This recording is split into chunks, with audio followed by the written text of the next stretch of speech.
Today we'll be talking about how to become an Afrobeat superstar without having a hit song. So again, back to my time here, I was many things, and one of those things was being a DJ. And during my time as a DJ, I was very interested in music. I used to go to the Billboard.com every single day to check the songs. Afrobeat songs were not there yet then, but thankfully they are there now. And in that time, I had this friend called Damisi Abijo, and we used to have arguments. This is what this lyrics meant. Oh, Genius.com said this, Wikipedia said this, and it was kind of a iron sharpened iron moment between me and him, and he's been my friend for 15 years now. Which brings me to my first point about how to navigate the music industry in Nigeria, which is community.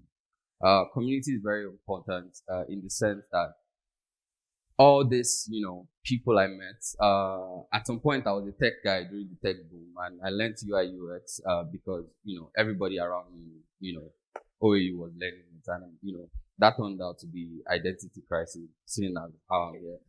And, in all those skills, designing album art, DJing, arguing with people in AU on the balcony, just having this really heated conversation with these people who have kind of formed a community and a family of people who speak for me when I'm not in the room is very important, and it's going to be very important to you in the industry as well.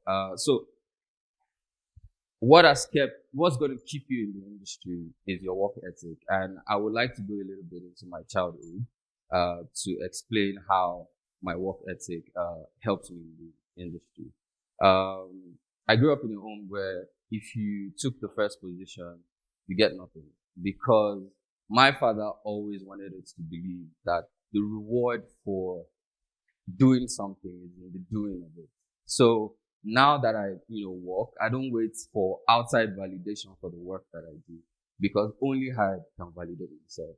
And in doing, I used to hate it then because, everybody would take, second or third. The people that took third or second will have, better stuff than I did, but I didn't get anything. When I took first, I'm like, okay, when I get home. So this kind of thinking is going to help you, because when you get to the music industry, you're going to find people that are going to say maybe you're not good enough, or you're not doing this, or maybe your hard work is not being communicated properly.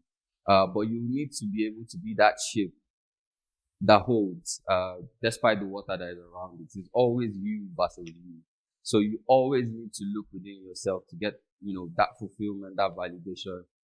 And it will help you not to just be part of teams, to be a valuable team member, but to lead teams as well, because the goal is always, the focus. And you're not waiting for, if you carry first or if you do well, somebody's going to give you your prize giving day. No, the reward is in the doing of the work.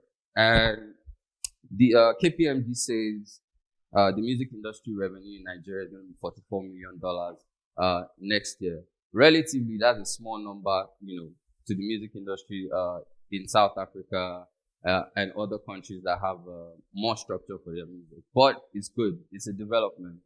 And since 2019, when Burna Boy complained about the font size of the Coachella banner, you can see there's been a lot of genres, awards, dedicated to Afrobeat as a genre itself. So you need to look at what the power of one genre can do in terms of economic value to a country, and look at that. And I think another approach which would help navigate properly the music industry for me is problem solving. And I like this analogy of a hawker. I spoke to a hawker in traffic in Lagos one day, and there's always traffic in Lagos. So I just took it out, like, okay, so how do you do your business? How do you kind of know? And you will find out these people know when there's traffic. These people know the plate numbers of the cars that buy chin chin and this, and they do their market research even at that basic level, right? Without any kind of education or TED talk. So you need to have that mind that what market am I operating in, and think local, right? So You need to look at, okay, I'm the class rep of the class. How many people are in my class? 50. Why don't I get them on a newsletter? Instead of them calling me, Mr. Asusu, what's the time? Okay, join my newsletter. I'm going to send you class updates, handouts, all in my newsletter. When you're in part 1, part 2, part 3, that newsletter is going to grow from 50 people to 100 people. Even when you have electives, you're going to have people in those other departments that want to know, what's going on. And before you know, you can change that into a marketing tool. People that want to sell rice or sell this or sell whatever, or Wale music can come and advertise on your, on your newsletter. And by then, you're already creating a marketing tool that by the time you are done with your 5 years in university, you have thousands of people that trust you, that look forward to your newsletter. And trust me, when you get out there, that newsletter is going to be a power tool. It's going to segregate you when you're doing interviews, where you say, look, I developed a newsletter during my 5 years of over 3,000 people, 5,000 people. There's an artist out there that is waiting to get to 5,000 people, to get to 5,000 streams, and you will be that person solving that problem. So you need to think local, look at the high cost, the kind of problems that we have, look at the high cost of music production. Podcasting is coming as a business now. How is radio going to transcend that? So you need to think locally and stop, by all means, read all the Forbes articles that you want to read, but you need to look around you. There are a lot of problems here, right? And you don't need to look at these markets like America, where they have 6,000 of you.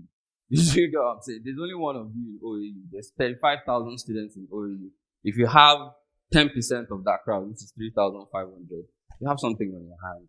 So I hope you guys, go and be the change in the society, and see you guys at the top. Thank you for coming to my podcast.